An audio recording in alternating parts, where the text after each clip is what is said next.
débat du jour, François Bernard. Bonsoir, merci de nous accueillir à l'écoute de Radio France Internationale.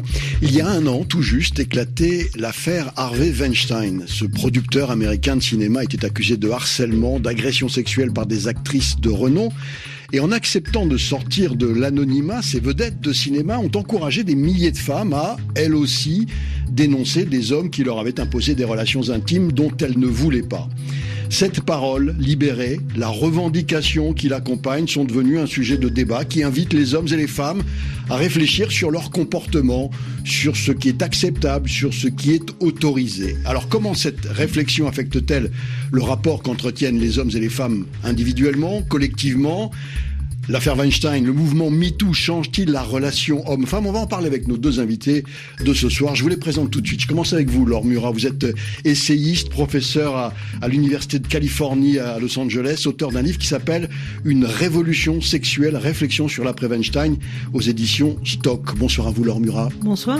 Et puis Alban Jacquemart est maître de conférence en sciences politiques à l'Université Paris-Dauphine, auteur de « Les hommes dans les mouvements féministes » et aux éditions Presse universitaire de Rennes. Bonsoir Alban Jacquemart. Bonsoir. Et merci à tous les deux d'avoir accepté notre invitation. Alors, on peut peut-être pour commencer revenir rapidement sur ce qui vous apparaît comme le message principal de cette année durant laquelle la parole des femmes semble s'être libérée. Qu'est-ce qui vous paraît particulièrement marquant ? Je commence avec vous, Laure Murat. Vous voulez dire marquant dans quel domaine ? Général, qu'est-ce qui vous semble être important de ce qui a été révélé de cette affaire Weinstein? Mais écoutez, je crois que si on regarde les choses bien attentivement, je pense que c'est une remise en cause assez sérieuse, moderne, du patriarcat, comme on l'avait pas connu avant. Je crois que c'est une sorte de suite, comme une onde de choc de la libération sexuelle des années 70, comme s'il fallait aujourd'hui faire la deuxième partie, en quelque sorte, qui a été un peu mise sous le boisseau, c'est-à-dire résoudre ces problèmes de misogynie, de sexisme, de harcèlement, etc. Donc je crois que c'est vous savez, on a beaucoup discuté à l'époque où l'affaire a éclaté, si c'était un événement historique ou pas. Je crois qu'aujourd'hui on le sait, puisqu'il y a vraiment un avant et un après Weinstein. Et ça, je trouve que c'est, dans l'ensemble, plutôt stimulant. Moi, c'est un mouvement le mouvement MeToo, qui me rend très optimiste, en réalité, pour la société. Je suis pas du tout pour dire qu'il y a une guerre des sexes, que ceci, que cela. Ça, je crois que c'est des arguments assez superficiels. Je pense que ce qui est proposé désormais, c'est une réforme, et une réforme de la pensée et de nos comportements. Alors, qu'il y ait des résistances, j'allais dire, c'est normal. Parce qu'un changement de mentalité, ça se fait sur des générations. Mais on sent bien qu'il y a un mouvement amorcé qui ne va pas retomber. On va en discuter ce soir, c'est le projet de cette émission. Comment vous répondriez à cette question, vous, Alban Jacquemart ? Je crois que ce qui est marquant avec cette publicisation des violences sexuelles subies par les femmes, c'est l'aspect massif qui met en lumière de manière assez irréfutable la dimension structurelle de ces violences, le fait que les sociétés tolèrent, voire encouragent ces violences, notamment sexuelles à l'encontre des femmes. Et donc c'est effectivement de ce point de vue un changement de mentalité, de société qui est proposé à travers cette dénonciation. Et je crois que ça c'est vraiment marquant. Alors avec peut-être une toute petite nuance que j'apporterais par rapport à ce qui était dit, c'était sur le fait que ça s'est focalisé sur l'affaire, sur un cas individuel, ce qui est peut-être assez inédit que un cas individuel prenne aussi rapidement une telle ampleur, oui. Mais que ça rappelle la manière dont les mouvements féministes ont politisé les violences conjugales, puis la question du viol.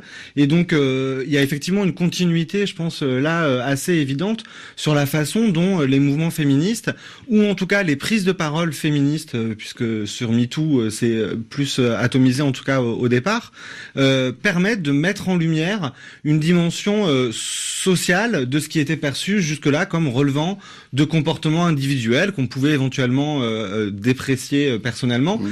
Mais qui étaient considérés comme un problème d'individus qui se comportaient mal et pas comme un problème de société, pas comme un problème social. Et comment alors, Laure Murat, vous apparaît la réaction des hommes devant cet événement ?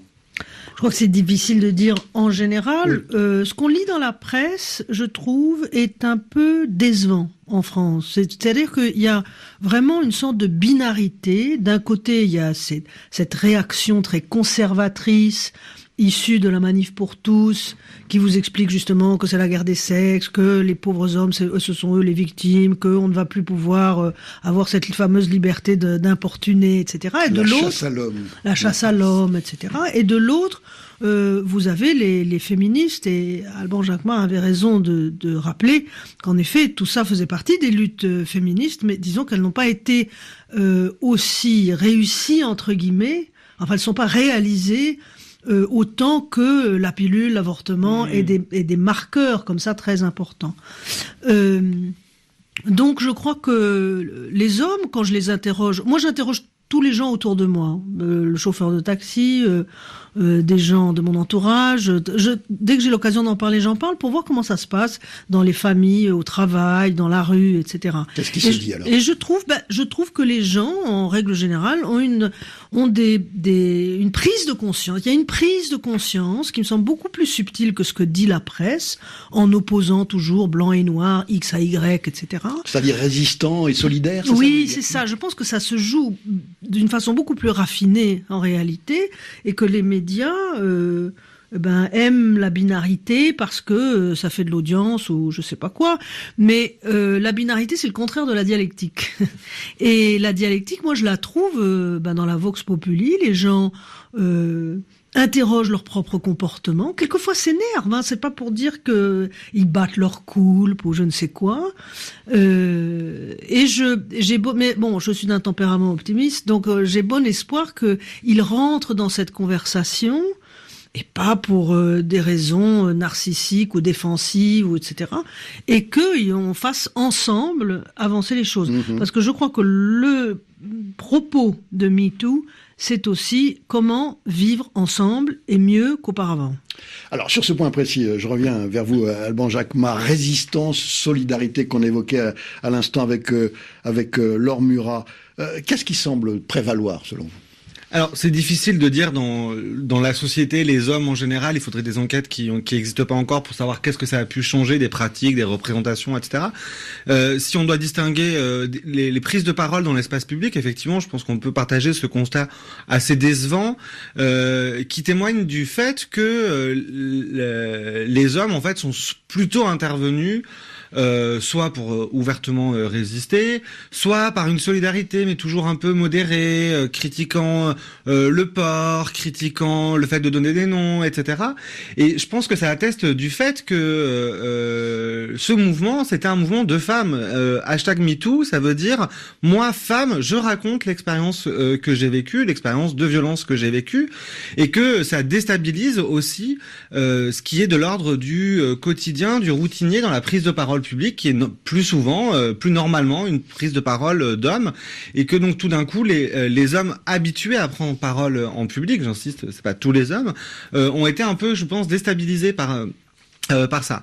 Après, effectivement, dans l'espace moins public, il y a très très logiquement et très probablement un panel de réactions qui vont de la solidarité à la remise en question de ses propres pratiques, de ses propres silences coupables aussi parfois, aux résistances les plus ouvertes ou les plus insidieuses. L'envie du statu quo, par exemple. L'envie du statu quo, évidemment, puisque ça a été rappelé. Ce que MeToo dit, c'est on ne veut plus que les relations hommes-femmes soient comme ça. Et donc, on comprend bien que quand on a une affirmation aussi vive, il puisse y avoir des résistances. Bon, alors est-ce que la révolution culturelle qui s'annonce, si l'on en croit à votre optimisme, Laure Murat en tout cas, dans le rapport homme-femme, peut s'opérer sans l'assentiment des hommes ? Vous avez l'air de dire que non, que c'est ensemble que ça va se passer. Mais est-ce qu'ils sont prêts à lâcher leur privilège de dominant ? Ça risque d'être un peu long. et peut-être difficile. Je peux comprendre cette résistance. Quand on est dans le fauteuil, on n'a pas envie de le lâcher, forcément. Ce que je crois, c'est qu'il va y avoir une évolution. Je veux dire, vous savez, regardez par exemple l'écologie. On a été sensibilisé à l'écologie depuis 30, 40 ans. Quand j'étais enfant, tout le monde jetait des papiers par terre, tout le monde fumait partout, enfin, etc. On voit bien que ça s'inscrit lentement dans le tissu social, mais ça finit par s'inscrire. Et je pense que ça sera la même chose, ou en tout cas je l'espère. Ce qu'il faut, c'est évidemment inviter les hommes dans la conversation, mais surtout, ce que je trouve, et ça je l'entends pas beaucoup,